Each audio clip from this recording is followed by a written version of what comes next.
Let's define priority. Somebody shout priority. It's the principal thing. It's the primary focus. It's the first among others. Y'all getting this? It's having the highest value. Watch this now. Last one is the number one in order of importance. Now, missionary, when we talking about this thing, we got so many people where God ain't number one. The kingdom ain't number one. So you travailing and prevail is prevailing and travailing, right?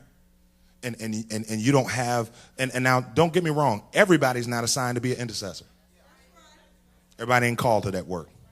But there are some that should be in it with you, but they can't because they don't have the kingdom as a number one priority.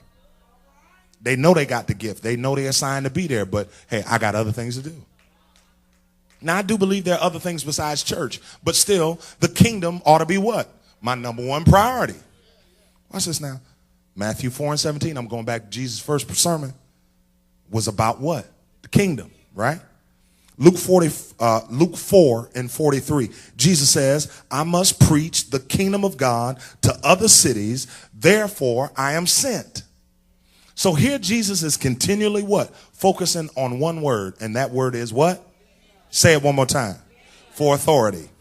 All right, there we go. Now, the word kingdom is mentioned 109. Can I teach it while I teach it? I said the word kingdom is mentioned 119 times in the Gospels. 150 times in totality in the New Testament. Am I helping anybody? So if the kingdom was a priority to Jesus, then why it ain't a priority to you? Okay, let me say that one more time. I said if the kingdom was a priority for Jesus, how many Christians, followers of Christ, do I have in the house? Then why isn't the kingdom a priority for you? Let it marinate for a minute. Watch this. Tell somebody, say the kingdom is my priority. Now, watch this.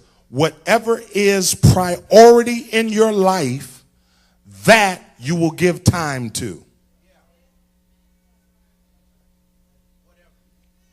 Let me say it one more time.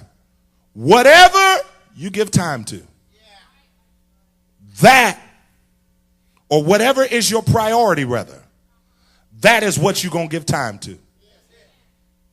How many know time is the measure of your life?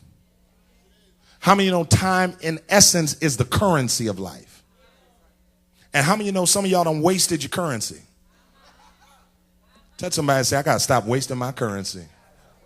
You don't waste your time. Bad relationships, stupid friends, crazy family members. Touch your neighbor, say, stop wasting your currency. How you spend your time determines the quality of your life and even your death. Somebody shout, I want to die in quality. Hear this now. You become whatever you buy with your time. Thank you. I believe I will. I said, whatever, what did I say? Whatever, come on. I'm just trying to see if y'all listening to me. Thank you for listening to me. I said, you'll become whatever you buy with your time. Touch your neighbor, say, what you buying? Are you buying the kingdom? Are you buying the message that this man of God has given us every week? Are you buying this concept of sowing and reaping? Are you buying this concept of serving God and understanding that when we serve him, we get blessed on the back end?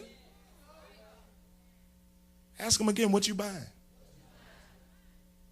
So now, when I've got the correct priority, it protects my time, my energy, my talents, my gifts, my resources. How many know when you got the priority, it'll protect the money that God gives you? I'm in the book Malachi 3 because it says when you sow that tithe, then he rebukes the devourer for your sake. Not for his sake, but for your sake. Am I in the Bible? Because the Bible is right and somebody's wrong. What's this now? Tell somebody, say the kingdom is my priority. Okay, but there's a war. Somebody say there's a war going on. There's a war going on between the world system and the kingdom. Are you with it? Remember I talked about how you kind of pull to and fro? Because there's a war going on, because you got the devil here, and you remember the devil and the angel on one side pulling. Come on, you in a place of contemplation, because sometimes you're called to sow, or sometimes you're called to put in time for something, and you're saying, I don't know, and I don't know, and I don't know. But that's the devil trying to get you to be in a place of contemplation instead of priority decision. I think I said something. So by getting you to embrace the kingdom of God, pastor is trying to get you to detox you of you.